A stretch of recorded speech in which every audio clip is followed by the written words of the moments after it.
on 6th December. It's the 9th session of this hall in Orange City Literature Fest, and time for this session will be from 6 p.m. to 7 p.m. This session is of 60 minutes. We will be now discussing about soul revolution with Mr. Andrew Cohen. Andrew Cohen is an internationally respected spiritual teacher and founder of the evolutionary enlightenment. Raised in a secular Jewish family in New York City, he experienced a spontaneous revelation of cosmic consciousness at the age of 16 and embarked on a lifelong spiritual journey. He met his guru H.W.L. Punja in 1986 and changed his life forever. From 1991 to 2010, he was the editor-in-chief of the award-winning Enlightened Next magazine, a publication that explored the deepest spiritual questions of our time with some of the world's most noted thought leaders.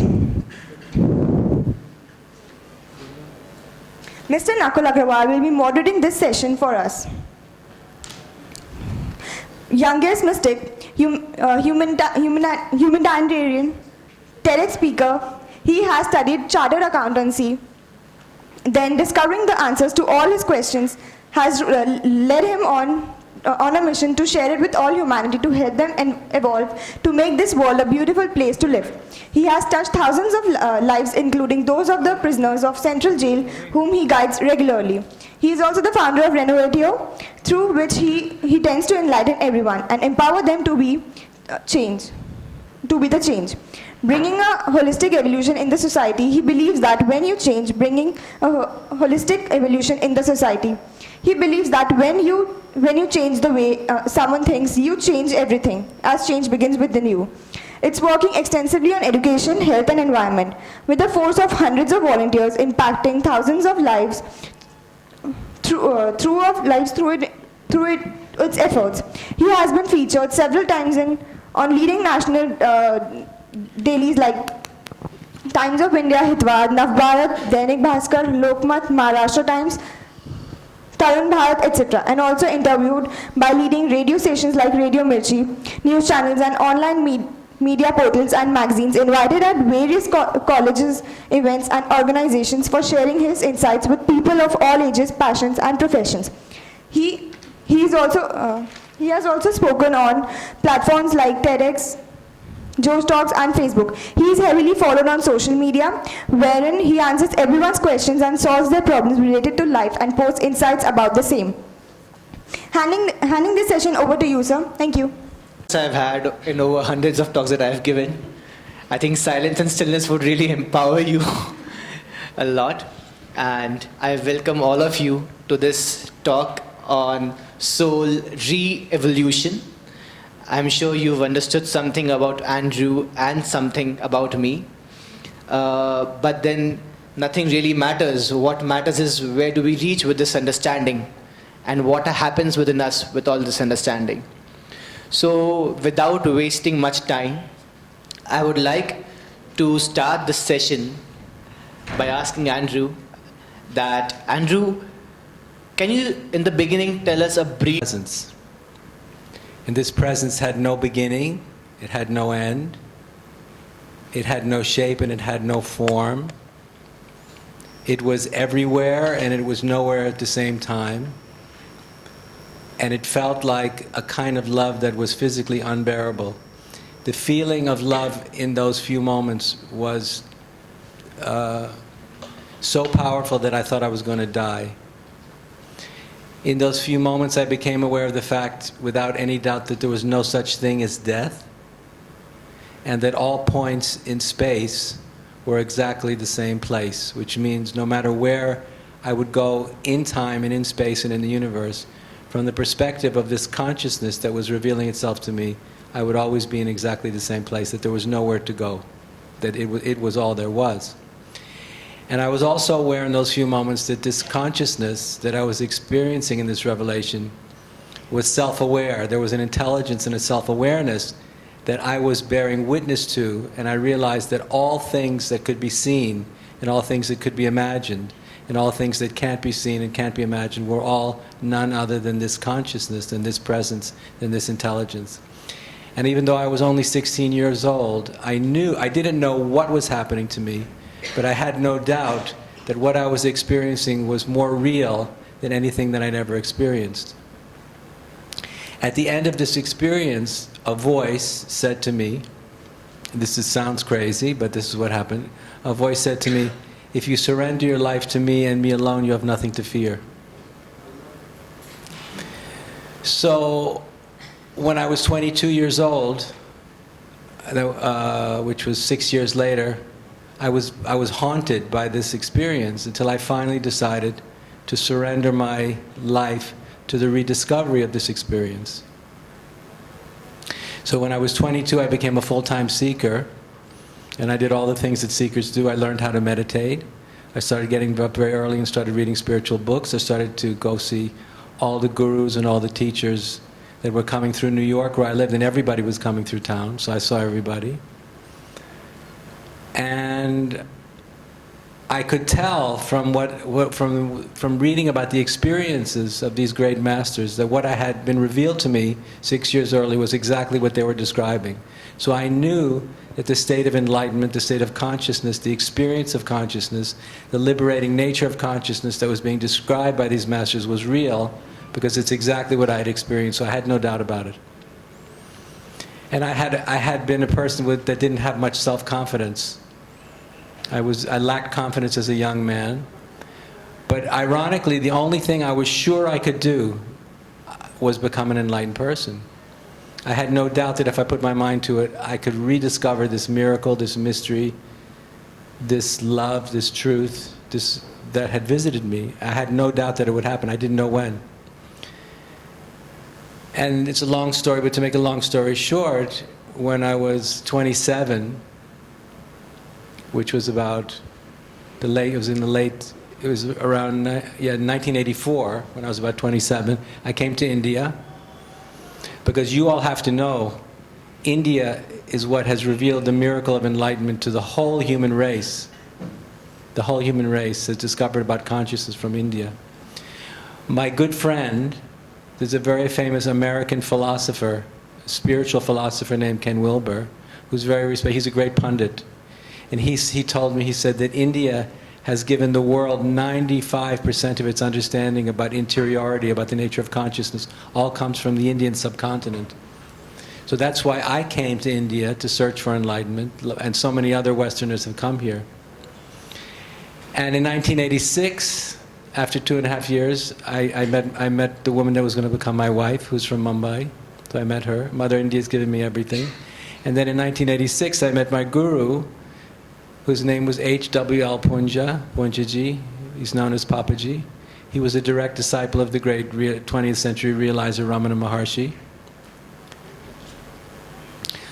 When I went to meet him, he was not discovered yet, so he had very few disciples. So he was a householder. I went to visit him. I spent 3 weeks with him, and I had a fairy tale experience. We would sit in his room, we would drink tea together, we would talk, we would go for walks, he would invite me to have dinner with his family. We would sit quietly. He answered every question I had, and every doubt was taken away. But nothing much happened while I was with him. We just had a very warm and intimate time together. When I left after 3 weeks, he said, "Andrew, when you leave me, something very powerful is going to happen to you." And when I left him, I was revisited by the same consciousness that I had experienced when I was 16. I went to sit in the car in the Lucknow station by myself, and the minute I sat down, I felt overwhelmed by the same presence. And that was the end of my life. Then I was overcome by a presence that was so completely overwhelming. It was beyond my control.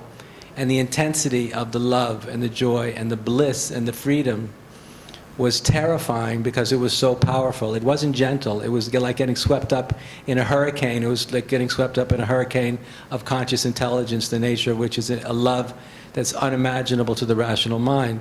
And as the train was moving towards Delhi, I realized that my life was over, because something was happening to me beyond my control, and it was sweeping me away into another dimension. So that's what happened when I met him, and that was in 1986. And that's the story. Have a trailer, a taste of an experience, and then to crave for it and then perhaps to leave everything for it at such a young age as most of the volunteers here are of 22, right? You Yes. said. Yes. You all are mostly 22, right? So to leave your country at that age in search of that experience whose trailer you had seen without any plan, without any certainty, without any conformity that you'd find it, you'd get someone who would give it to you, you would reach it all by yourself, indeed needs a lot of courage. Thank you. But I was convinced that it was going to happen, and I was committed. And Right. for me, there was no plan B. I just had plan A, and I was going to succeed one way or the other. I didn't know how, but I didn't leave myself any option.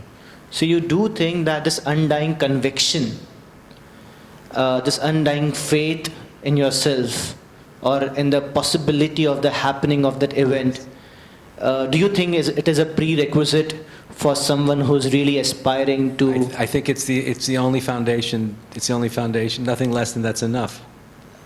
Nothing less than that's enough. When the Buddha sat down under the Bodhi tree, he said, "I'm not going to get up until I'm enlightened."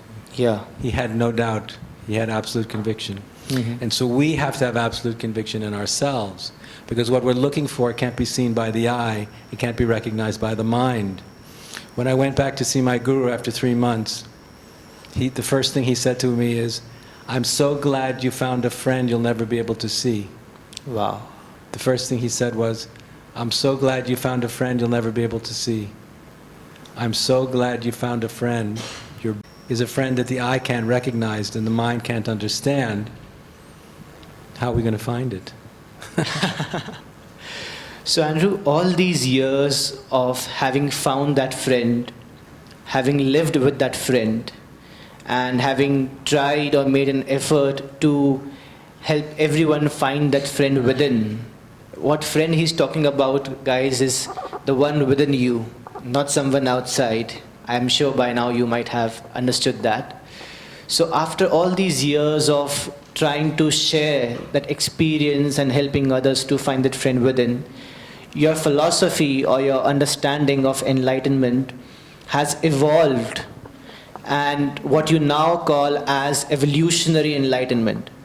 So what really is the difference between the old enlightenment and the new concept of evolutionary enlightenment? Because the word enlightenment has a lot of different meanings for every mind.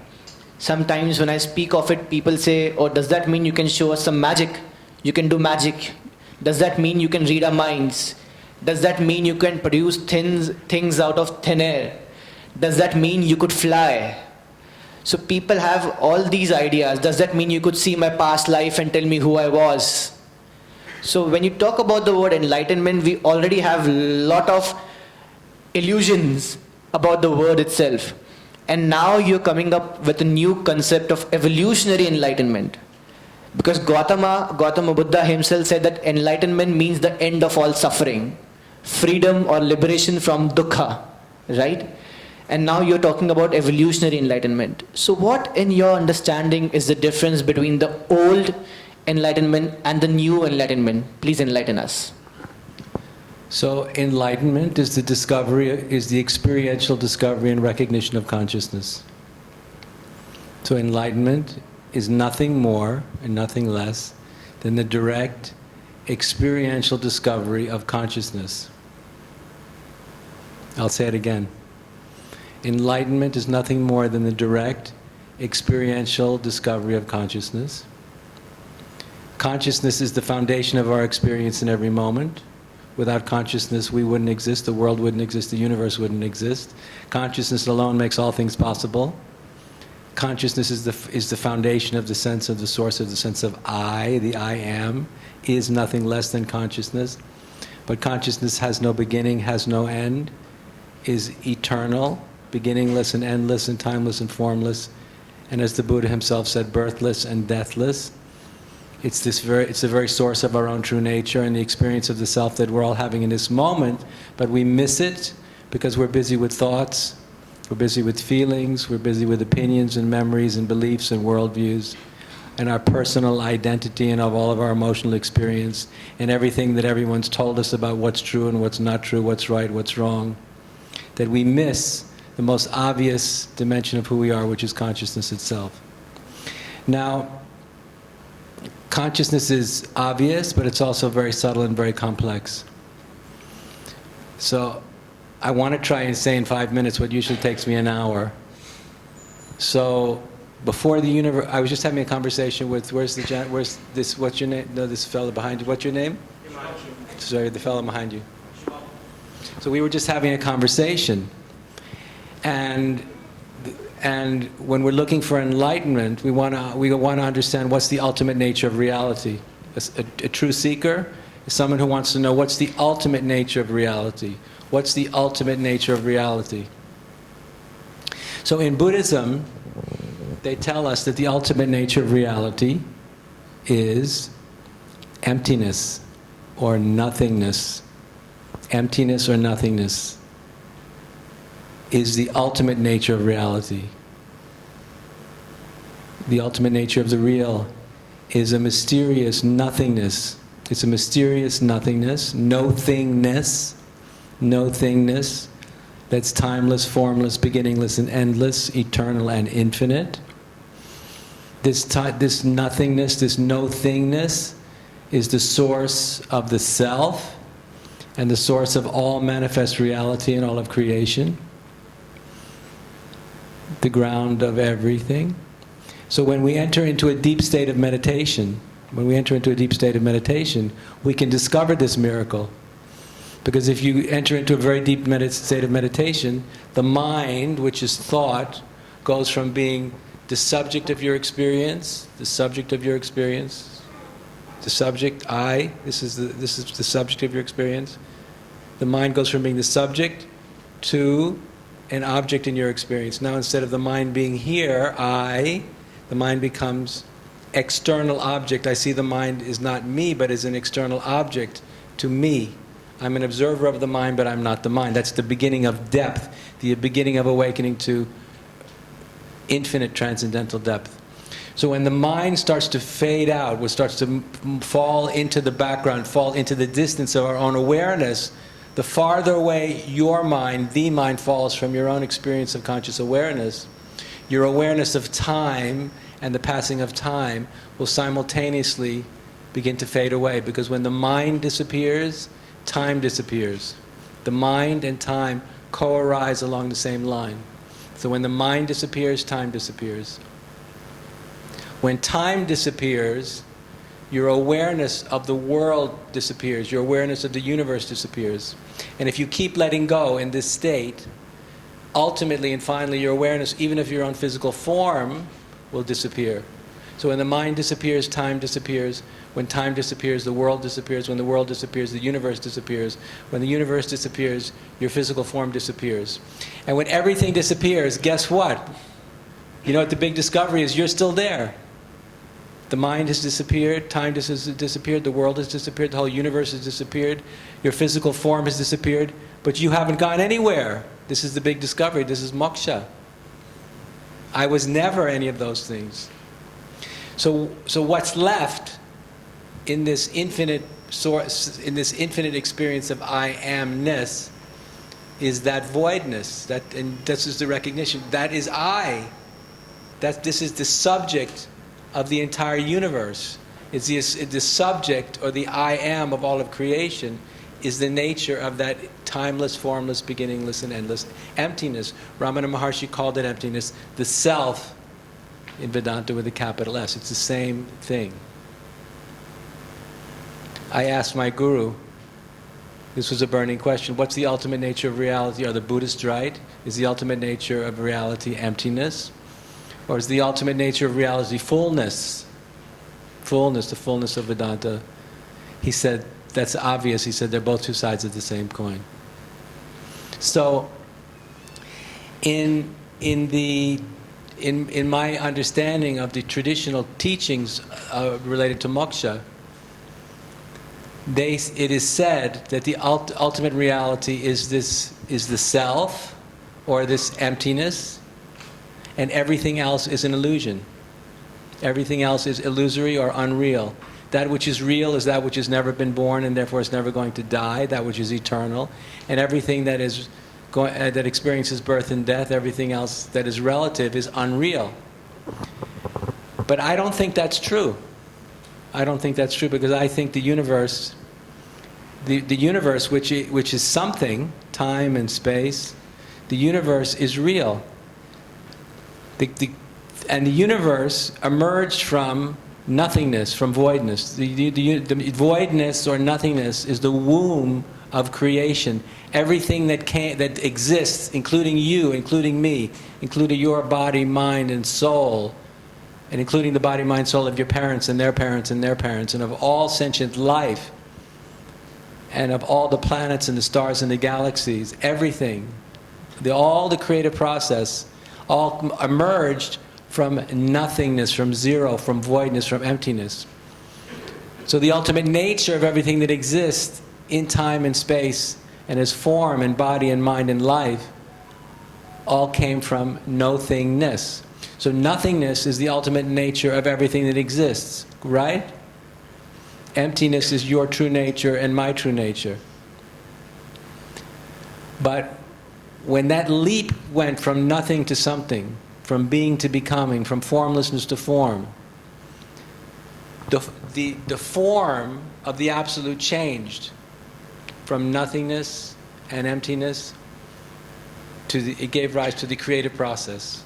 So my understanding, my metaphysical interpretation of the beginning of creation, the beginning of the universe, is that God, as the creator, wanted to exist in and through form. Otherwise the universe wouldn't exist. The universe exists for a reason. There's an intentionality. There's an intentionality in the experience of life. Life wants to exist.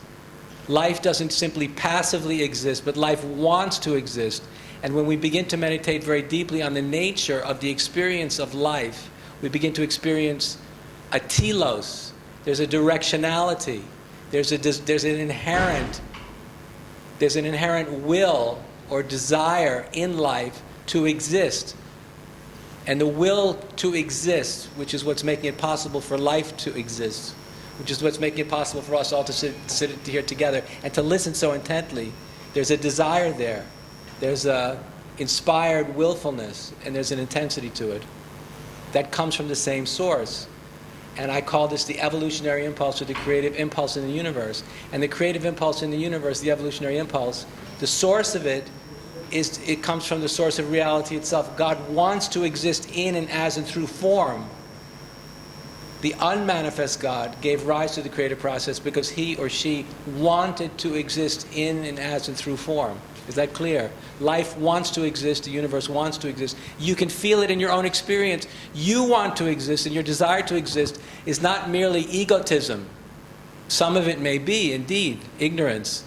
But the desire to exist pre-exists the birth of the ego. Life wants to exist. And who created life? Who created the universe? It's God. So when we begin to understand that what's compelling the universe to exist and what's making it possible for the universe to exist, the energy and intelligence that created the universe and that's creating it right now, is God. What does God feel like as the desire to exist? It's the urge towards creativity. The urge towards creativity is the manifest God. The unmanifest God is peace and desirelessness. The manifest God is an ecstatically creative urgency, the urge towards creativity. The urge towards creativity, your urge towards creativity, and my urge towards creativity is the best part of who I am and the best part of who you are. At the lowest level, it's experience as a biological urge to procreate. That's the lowest level. But at the highest level, it's the urge to create that which is new. The urge to create that which is new. The greatest creators of human culture have been driven and compelled by a creative impulse. That comes from the source of creation itself. That's what's driving them. That's their ecstasy. That's their inspiration, their living inspiration. And the living inspiration of a creative person is the manifestation of the Creator God. So evolutionary enlightenment says, yes, enlightenment is awakening to the unmanifest, the uncreated, the unborn, the self of Vedanta, and the emptiness of Buddhism. But God also exists simultaneously and equally powerfully as the desire to exist. And the desire to exist we experience as the urge towards creativity and awakened and liberated inspiration. A human being who's spiritually liberated and spiritually healthy, their creativity, their creative potential has been liberated and freed. As someone who's mentally unhealthy, their creative potential is suffocating underneath all of their neurosis, their self-hatred, and their self-doubt. But when people discover liberation, all of the neurosis goes away and their creative capacities are liberated. So, I think the old idea, because in the great Buddhist traditions and also in Vedanta and Vedic traditions, everybody wants to get enlightened. Why? What's the greatest gift of moksha? If you become a Jivan Mukta or a living Buddha, you don't have to take rebirth. And I said, wait a minute. God needs us to want to be here in this world. Because if the whole point of moksha is not to be here, that means the whole project of God's project to create the universe is of no purpose. Because human beings, as far as we know, are the very leading edge of the creative process. We are what he or she's been working on for 14 billion years to give rise to such a capacity of self-reflective awareness, this creative capacity in consciousness. It's taken God 14 billion years to create the conditions to make it possible for us to become so self-aware that we can become His living hands, His living feet, His living mind. And that's what an enlightened person should be an expression of, his highest potential. So from a certain point of view, we're just, from an evolutionary point of view, from a point of view of God as creativity, we're just waking up to our cosmic identity. Our cosmic identity is, I am, in truth, the energy and intelligence that created the universe. It's creating it right now, awakening to itself through the body-mind personality of Andrew, or Nakul, who happens to be Jewish, who happens to be Hindu, who happens to be from a particular nation, he happens to be from a particular nation, who happens to come from a particular tribe. But these are all lower levels of identity. Our ultimate identity, our cosmic identity, is we're the energy and intelligence that created the universe in the first place. And I tell you why. Vedanta tells us that the ultimate truth is that there's only one. I am that. The ultimate truth of Vedanta says there is only one, and you are, and I am that one without a second. There is only one. So if you believe the truth of Vedanta, and I always challenge people, do you believe the truth of Vedanta? Have you realized the truth of Vedanta, the ultimate truth? If you have, that means that you alone are the only one who could have decided to create the universe. Do you realize what that means? If you take the truth of Vedanta seriously as an absolute truth, incontrovertible absolute truth, and all the greatest realizers confirm that's the truth. I am that. There's only one. I am that one. Right? If you believe it, then you realize you are that one. You are that one. Look in the mirror. You are that one. And that means you're the only one that could have decided to give rise to all of this from an absolute perspective, from an absolute point of view. Take it seriously. So what does that mean? It means something it means this is your responsibility. You're not a victim of the creative process. You're not a victim. You actually, at the deepest level, from the perspective of the deepest Vedantic realization, this is your creation. And understand it from a perspective of non-duality. Your rational mind could never understand that truth. But from a metaphysical point of view, it's really, really true. Because from the metaphysical reality of there being only one, I'm sitting here, you're sitting there, but the I that's sitting here is the I that's sitting there, is the I that's sitting there, is the I that's sitting there. We're looking out through different eyeballs. But it's one I, and that's the I that did it, which is you. So when we realize this, we begin to experience a sense of awakened, caring, inspired responsibility for what we've created. And what happens then is, oh my God, someone says, I can't take it, it's too much. You say, but it liberates you. And it liberates you because your small concerns, your egoic concerns, your selfish small concerns about you, your fears, your desires, your worries about your wife, your husband, your children, your work, your old age, whatever, we all have problems. They all pale, they all get very tiny They suddenly become irrelevant because they're so small, because now you have cosmic consciousness. You know who you really are, and you know why you're here. And this relieves you of the burden of a separate identity. Your ego becomes irrelevant, because your ego is a personal story, and the personal story suffocates your soul. You follow? So in evolutionary enlightenment, we honor the traditional enlightenment. We want to awaken to this timeless, formless, beginningless, and endless emptiness, this voidness, and this fullness. But that's only half the picture. Simultaneously, we want to awaken to the fact that I am the energy and intelligence that created the universe. I am the creator. I really am the creator. I'm the only one that could have done it. There is no other, if we take the truth of Vedanta seriously. And then we have to embrace that's an existential challenge. It's a spiritual, metaphysical challenge. What does that mean for you? It'll put enormous creative, evolutionary, I call it evolutionary tension, creative, positive tension on your self-concept, on your self-identity. It will compel you lovingly say, are you really who you think you are? And if you really believe in the ultimate truth of Vedanta, does it have anything to do with the life you're living and the way you're living it and the reasons that you're living the life you're living? Because ultimately our life should make sense, no? So there was one more question we wanted to go into, I think. So that was quite intense. Did you understand something of this nothing or nothing? I can see a lot of faces speaking something. And I think most of you have understood something, while your faces speak nothing. So this is quite a radical point of view or a idea, Andrew. And for those who might have found it difficult, I would try to simplify it perhaps. So Andrew talks about the idea of I, which is the ego or the identity or the ahankara as we know it, right? And he also talks about the consciousness. So a consciousness, or perhaps the witness or that element of us in which we'd go further deeper now, is the one which is holding the I, but not the I. We are all aware of the statement, I think, therefore I am. I think by René Descartes, the famous philosopher. I think, therefore I am. And a lot of others have said that no, I am, therefore I think. So this I, who's thinking and who thinks he is nothing but the ego. But this is a very important point which Andrew has come up with.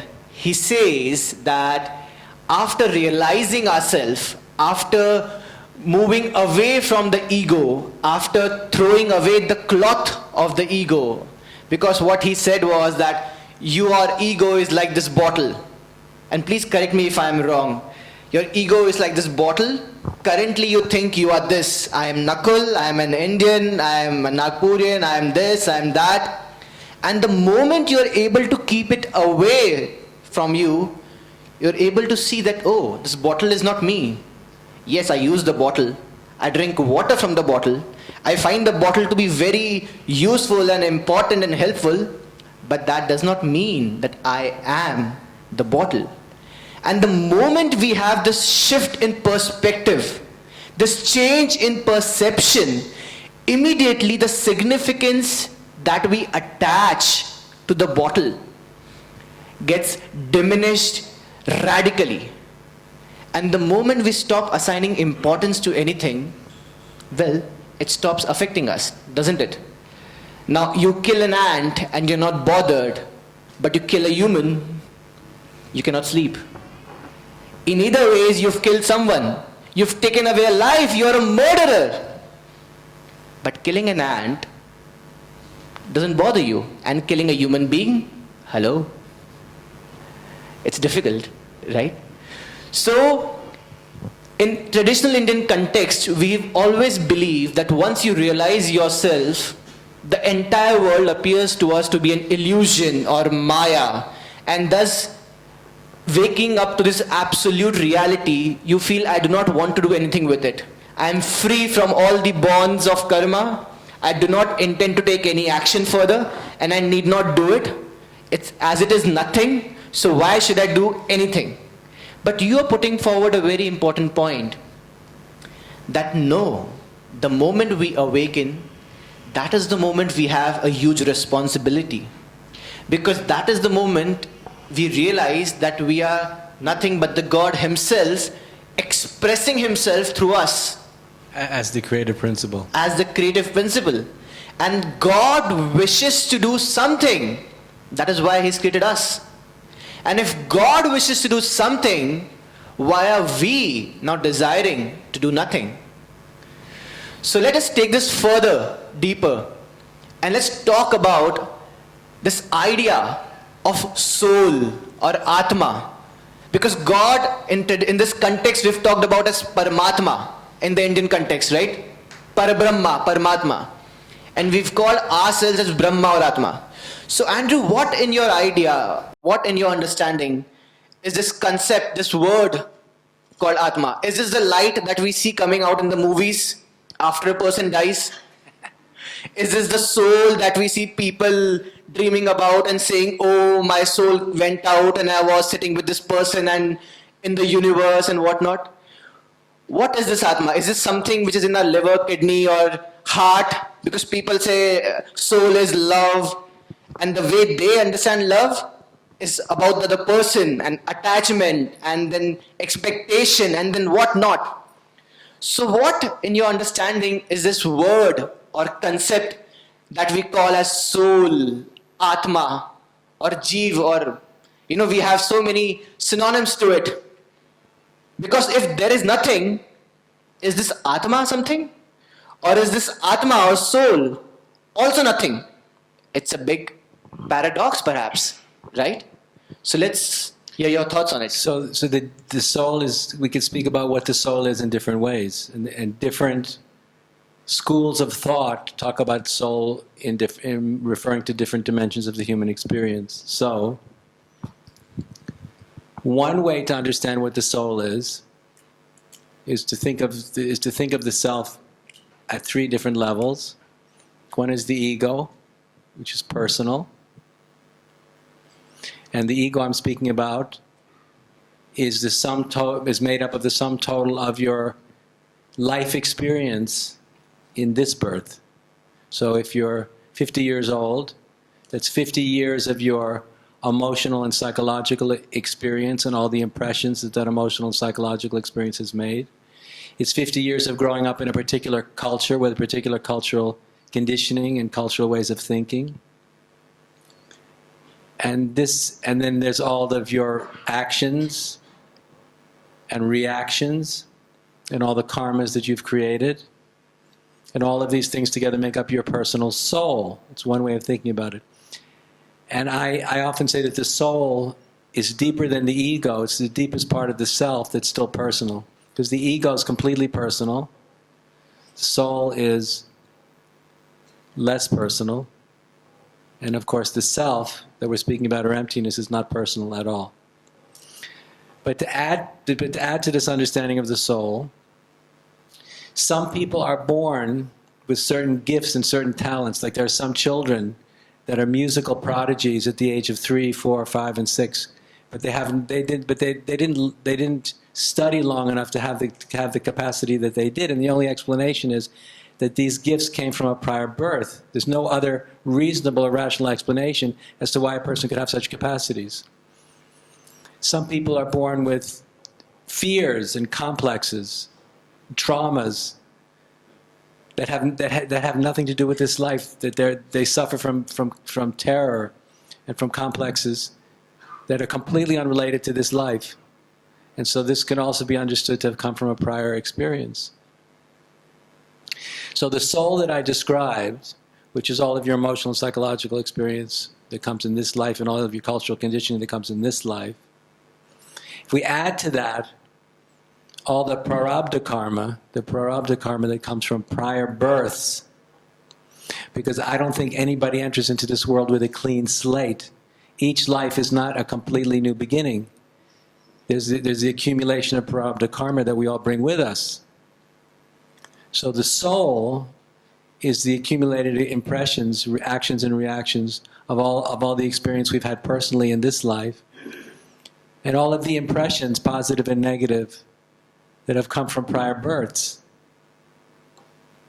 And that, on the accumulation of that momentum, because the soul is momentum, the soul is in the experience of momentum. The soul feels like a very deep, meaningful, real part of you. And it feels deeper and more real than the ego. So if you go to a very good psychologist, a lot of psychologists aren't so good, but if you go to a really deep psychologist, a very deep psychologist, you can get a sense of your own soul, and your soul feels like something.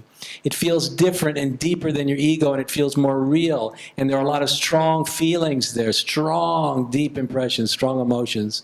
And opening up to your own soul can be a big part of your own becoming more conscious.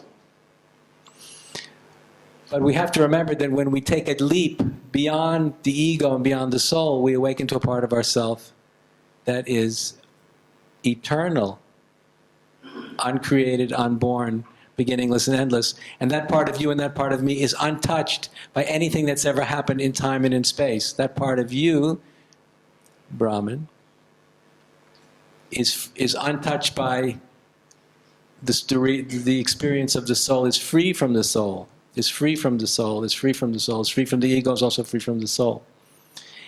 And so it's important to understand this distinction, that the soul, when we awaken to the soul, when we become more conscious of what the soul is, which is a spiritual experience, we get in touch with a level of depth in relationship to our own karmas, and to the depth of self that feels very deep and very real.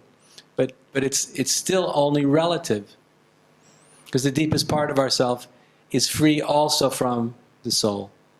So now that I've said all that, I used to go to Shivananda Ashram in Rishikesh all the time, and they had a chant there. I'm not this body or this mind, immortal soul am I. I'm not this body or this mind, immortal soul am I.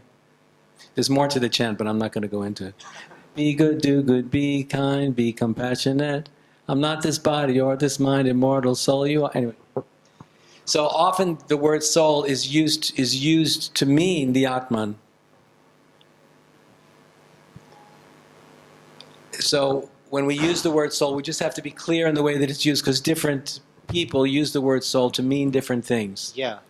But the reason that Nakul is bringing this up is because there's a term that I like to use, which has to do with a revolution of the soul. A revolution of the soul. And a revolution of the soul comes about when we discover the deepest part of the self. When you awaken to the deepest part of yourself, and I awaken to the deepest part of myself, and the deepest part of me recognizes the deepest part of you, I am the one and only, I'm that one without a second who chose to create the universe. I'm not the ego, and I'm not the soul either. I am the energy and intelligence that created the universe, awakening to itself through this body, mind, and personality. You are the energy and intelligence that created the universe, awakening to itself through that body, mind, and personality. I am you, and you are me. And we're awakening to the same truth, even though there's a relative difference, there's an absolute non-difference.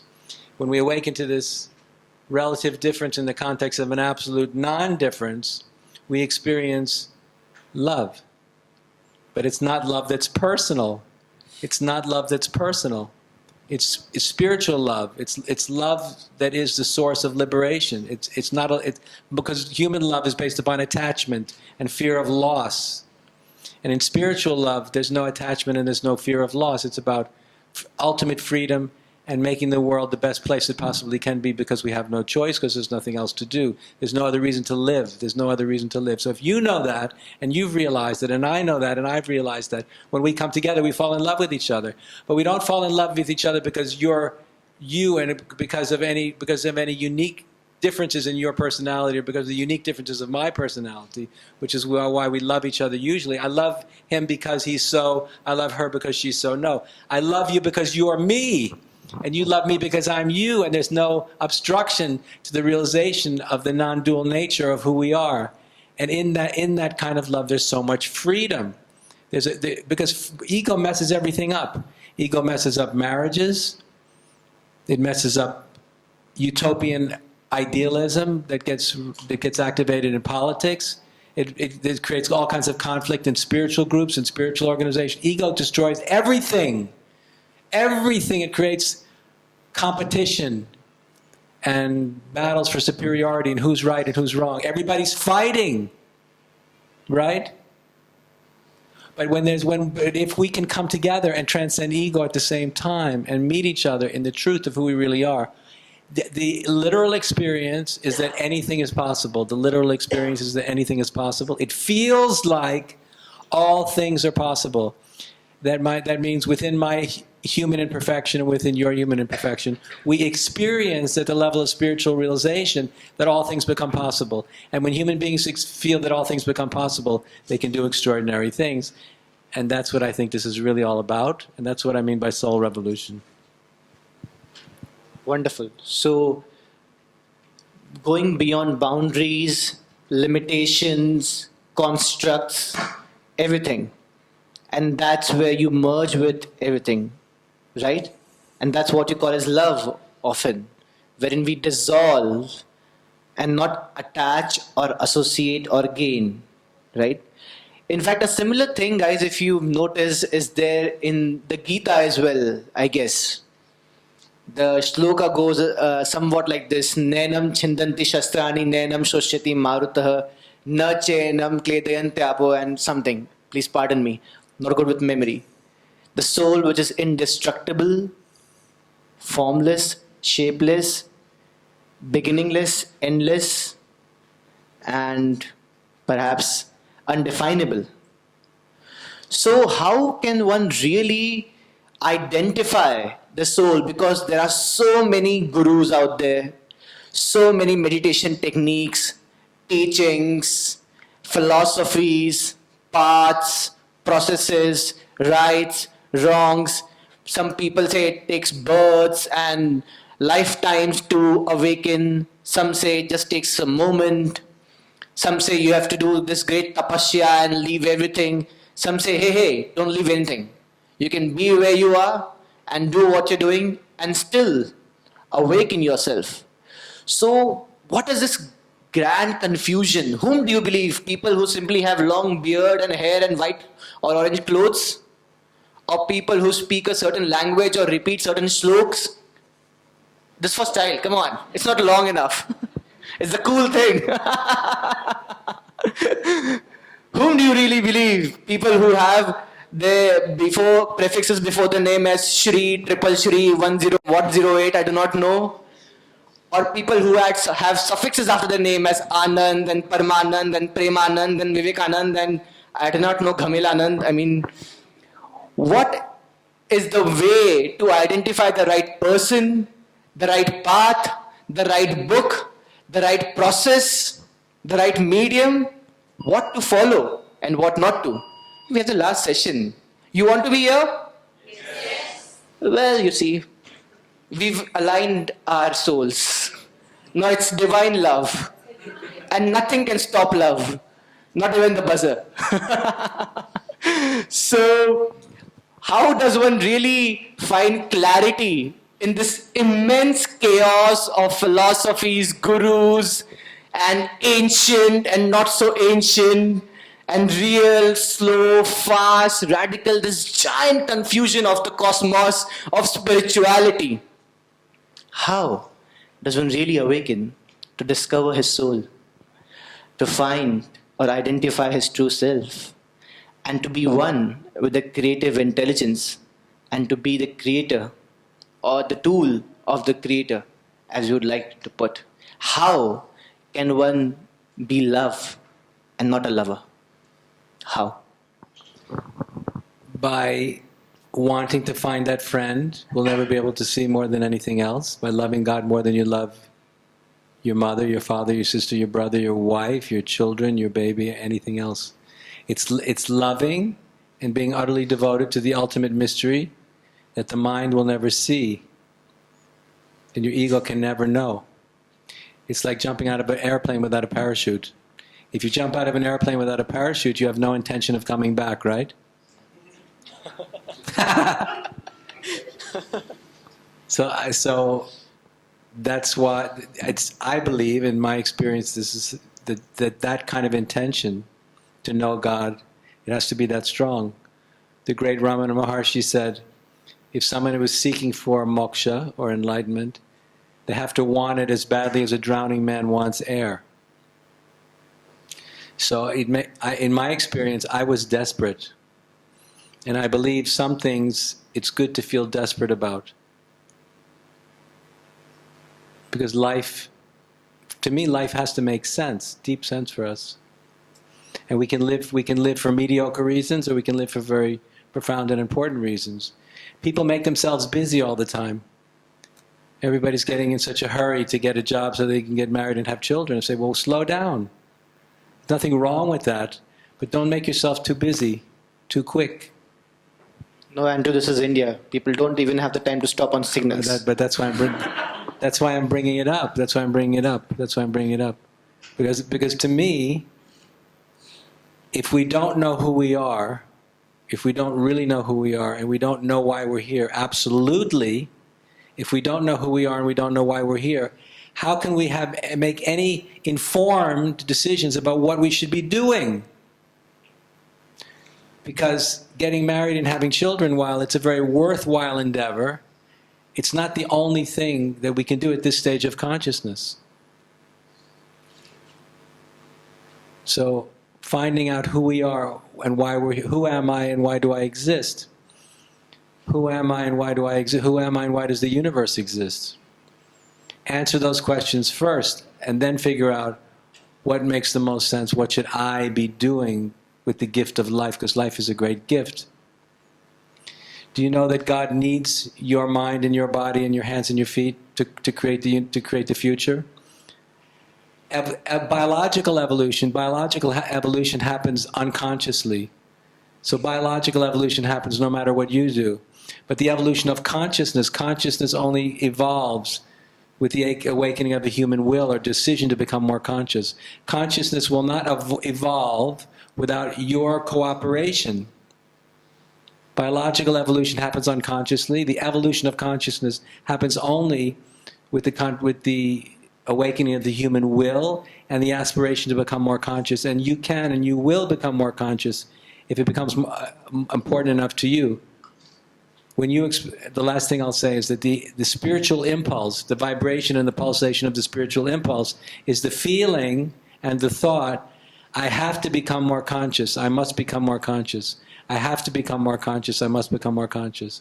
When you experience the vibration of the spiritual impulse, which you experience as the feeling and the thought, I have to become more conscious, I must become more conscious. It's not your ego having that thought, it's not your ego having that feeling. The energy and intelligence that created the universe, that's creating the universe, is experiencing that vibration. You're experiencing that energy and intelligence, wanting to be able to use the vehicle of your body, your mind, your intelligence to evolve. Because God, if you can believe it, God, the creator of the universe, is seeking to become more conscious through you. God, the energy and intelligence that created the universe, the creator, is seeking to become more conscious through you. Are you available? Or are you busy? Are you available? Or are you distracted? So this energy and intelligence, which I'm calling God, needs our availability. Because it's only with our conscious cooperation that he or she can become more conscious. Consciousness is trying to evolve through us.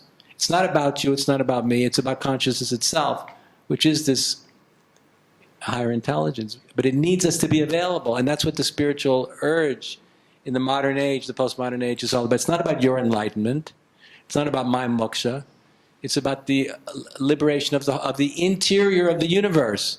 The interior of the universe is consciousness.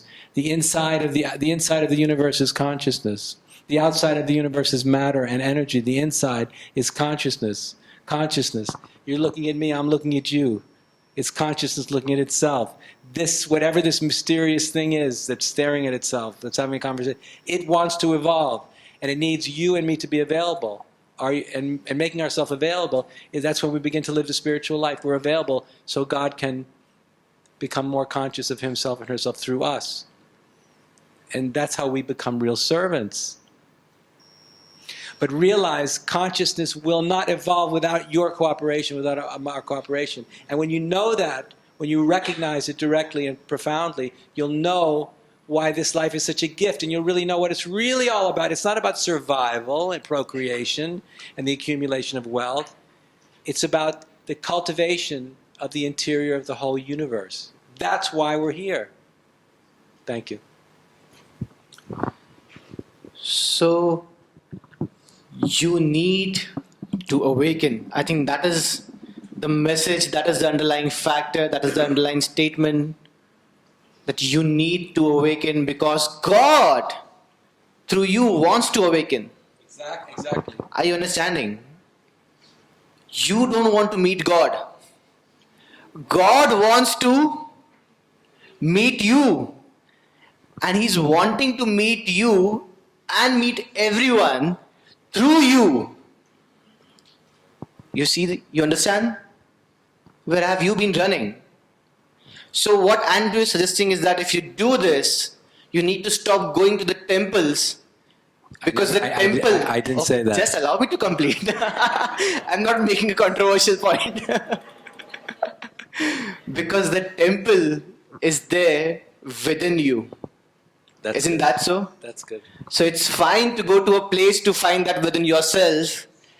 But if you do not look where it really exists, well, what's the point of searching for your keys to your own home in someone else's house when it's in your pocket? Right? So with this interaction, I would like to open the house to further more questions which you might have about anything and everything as well as nothing. So can we have some questions, or do we have some questions? Yes. Yes. I have read about Raman Maharshi and also studied about his philosophy of Gyan Yoga. And then I encountered a book written by Arun Shourie. It is about two sides spiritual experiences of Raman Maharshi and Paramahansa. Ramakrishna Paramans? Okay. What he has written is all those spiritual experiences are nothing but biological experiences. And he gave many scientific accounts such as when a mountaineer go to Mount Everest, they experience something like that. And also when we meditate, the oxygen supply to our brains get reduced and we experience something spiritual and extra, something not in our body. So, It's the poison of materialism. This is pure poison. It's completely ridiculous. This is materialism as a form of absolute reductionism. So I think it's ridiculous. Okay, we have another question. Are you content? Yeah, please. Sir, now that you said that we are not the body but the soul, and each soul is not really fresh, and a soul cannot be destroyed or cannot be reborn. So, sir, with this extra population, No, I didn't say a soul couldn't be reborn. I never said that. sir, that the soul It has is to not die to be able to born, na? No, that soul cannot be created and Okay. it cannot be destroyed. Like you said, it is non-perishable. Krishna said in Gita. Yeah. I just try to repeat him. Okay, so, but then, sir, with this extra population, growing population, where are these extra souls coming from? That's the question, Andrew. Where are they coming from? Are they popping from the sky? Is it raining souls? Is the acid rain not really acid but soul? I don't know. I've heard this question. It's a good question. I honestly have no idea. But I've heard this question before. It's very clever. I don't know the answer, but it's a reasonable question. But I think the important issue here is the last point I made, which is about the evolution of consciousness, to make this point that biological evolution happens unconsciously, but conscious evolution happens only through conscious intention of sentient beings like you and me. And if this is an absolute truth, and it is supposed to be an absolute truth, that means that it puts a great burden of responsibility on our shoulders, on your shoulders, the evolution of the interior of the whole universe. And this is very important because it awakens us to a cosmocentric perspective on being human. We begin to see the reality of our personal human experience from the perspective of the evolving cosmos in a way that is meaningful and profound. It wakes us up and connects us to the deepest source of reality as the creative process. And then we ask ourselves, what am I doing? And am I making the effort to become more conscious? Or am I still sleepwalking?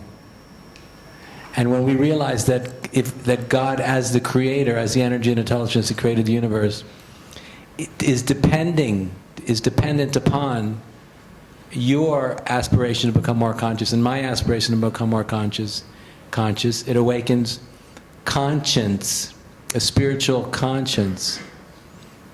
And that's important. I have an interesting theory to it. Can I put forth? You see, every year we humans have been killing and making extinct more than 50 other species. Yeah. It could be their species, they're coming back to take revenge in human form. Or perhaps God could be manufacturing souls like we are manufacturing plastic bottles. Just digging more oil, extracting more plastic, and creating more bottles out of it. I mean, that's just on a lighter note. Yeah. Also, the soul should not be construed as something which is very constant and fixed. We want to the mind is accustomed to thinking in terms of rigidity, things being in limited quantity, right? But if you think of the soul in terms of energy, and energy means everything, can energy not transform itself into new forms? I mean, that's what energy does, right? That's what Einstein said. So if the soul is nothing but energy, again, that is what couldn't be created nor be destroyed, which can only change its form. Can the soul not be just a form of energy, which is just taking up forms and losing its form, and again taking up form and losing its form, right? Otherwise you would say, did the dinosaurs get enlightened? I mean, we were dinosaurs otherwise earlier. Do you realize you were a dinosaur? Well, you didn't look at yourself? So, if a dinosaur can become a human, why can't others? Well, the problem is, too many of us think we're humans, but we're really dinosaurs. We really act like dinosaurs. I think this gentleman had a question. Yes, sir. Please. It's the difference between night and day. It's an absolute difference because when we awaken to consciousness, the fundamental nature of that experience is the doubtless conviction that this is more real than anything and everything else that I've experienced, even if we've had 80 years of human experience without awakening to consciousness. When we awaken to consciousness, we realize, oh, I've been sleeping my whole life. This is real. And in comparison to this, everything else has been so unreal. This is the predictable feature of this kind of awakening. So consciousness makes us really... Also can create that impression. I would say, sir, not with the kind of absolute doubtlessness, unless we're a schizophrenic, unless we're a really crazy person. For someone who's mentally deranged, you're right. But assuming the person has a reasonable degree of mental balance, a consistent feature of the awakening to consciousness is the palpable sense that this is more real than anything else I've ever experienced, and anything and everything else we've experienced in comparison seems like it was a hallucination. Yeah, because you see, even with your eyes open, you could be absolutely conscious, but it's really difficult for a person to hallucinate with his eyes open, unless, of course, he's a schizophrenic or, has some biochemical locha. Lack of sodium, they say. Yeah, so unless there's a chemical locha. There's... Not that hallucinations are short for a little while, but the awakening of your soul has Yeah, to be permanent. absolutely. So that's just a short thing that you have a hallucination for some time. Yeah. It can't be always. Yes. That's all. It could be recurring. Consciousness is continuous, right? Yes, Thank you so much for everything we've got today. But I have this question. I know the pleasure has been yours. Yeah. So you talk about doing things for contributing to the creator cause. But what about the human aspect which gets into the world? Like you have traveled from a particular country to come here and present your views to us. So when do you actually take a me time? When do you rephrase and come back? I don't understand the question. When do I sleep? Because you have been a giving person all your life, right? Since Not always. I wasn't always a giving person, but when and I'm not a saint. I haven't always been a giving person, and I'm definitely not a saint now. so I'm not a saint. you don't have a me time, like What? Excuse me? He's asking, don't you have me time when you think about yourself? You do self-love. Yeah, sure, I do. I mean, that's what... I do, but I fit that time in between when I'm sharing, because I live to share this knowledge. That's my reason for living, is to do this. So in between when I'm doing this, then I have time to watch videos on YouTube. Okay. You see, an alternative answer could be that there is no me anymore for him. Yeah, but that's never completely true. So don't believe people who say that. Yeah. They say I don't exist. If someone says I don't exist, you say, "Would you prefer coffee or tea?" They'll say, "Oh, I think I like tea." You say, I got you. that was the question. When do you put yourself first before the other? As much as possible, I guess. No, sorry. It depends upon the circumstance. It depends upon the circumstance. But anyway, we're not talking about becoming saints or about more. We're talking about. Here is self-doubt? Okay. All right. I mean, is it complete? Is the answer complete? Can we move on? Yeah. I don't really know much about cosmology, but there's this number 1111. This considered to be a really auspicious and spiritual number. What would you suggest about that? I would forget about it. Then you won't have you'll have one less thing to worry about. Don't be superstitious. In India, there's a lot of superstition. Have you noticed? Huh? People are very superstitious in India. Too much. So it's better if you. When someone asked the Buddha if he was a god, "Are you a god?" He said, "I'm awake." So let's awaken from superstitious beliefs. Awaken from superstitious beliefs. I want to awaken to reality, to consciousness, to truth. Transcend superstition and fear and crazy ideas and crazy thinking. There's so much crazy thinking. Sometimes when people get involved in spiritual philosophy, they become a little crazy because they begin to entertain all kinds of crazy ideas. Let's be more rational, more sane, more logical than the most rational people, no? We want our lives to be an expression of a deep rationality, no? But that rationality comes from the awakening to truth. Jesus said the truth will set you free. So truth makes us rational because we discover a simplicity, a profound simplicity that makes all things clear to us. You understand? That simplicity is liberating. It liberates us. It's liberating, free, liberating, freedom. Think of what it would be like to be free. I'm free. My mind is free. My soul has been liberated. Think about that. Think about freedom and liberation and freedom and liberation and freedom. And that's the feeling. It's a feeling. It's a feeling, and it's a knowing. And we have to. And so, in order to have that kind of experience, we have to be very simple, but very focused. Simple and focused. We don't want to be distracted by petty things and small things. We want to stay focused on the most important things, but stay focused on the most important things and stay focused, not distracted by small things. And if we stay focused, we will begin to understand things. We will have realizations. We will awaken. You will awaken. You can awaken. if we stay focused on the thing, it really happens. It's not just something that happens to lucky people. It's something that happens to people that make it a priority. Make it a priority. Yes, hello.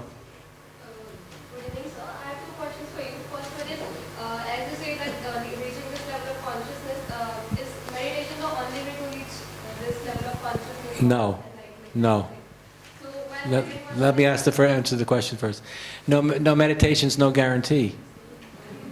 Let me finish. You're talking too fast. Slow down. It's India, you see. I know. No. But I'm trying to answer the first question.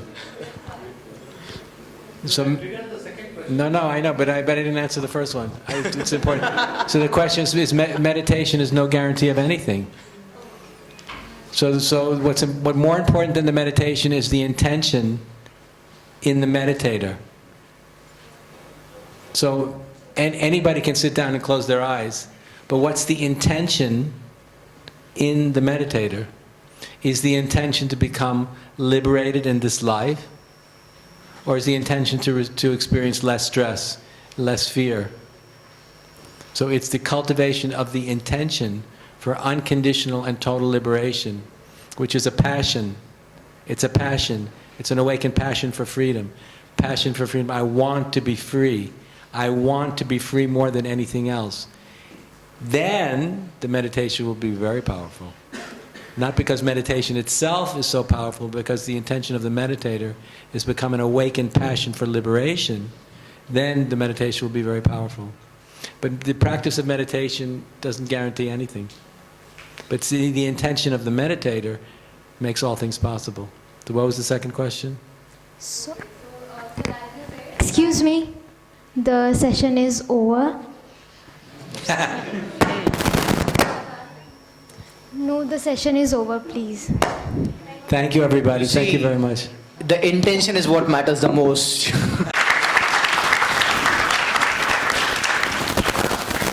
Thank you, everyone. On behalf of Orange City Literature Festival, we sincerely express our gratitude towards your expectance for the session and knowledge shared with us. Thank you, sir.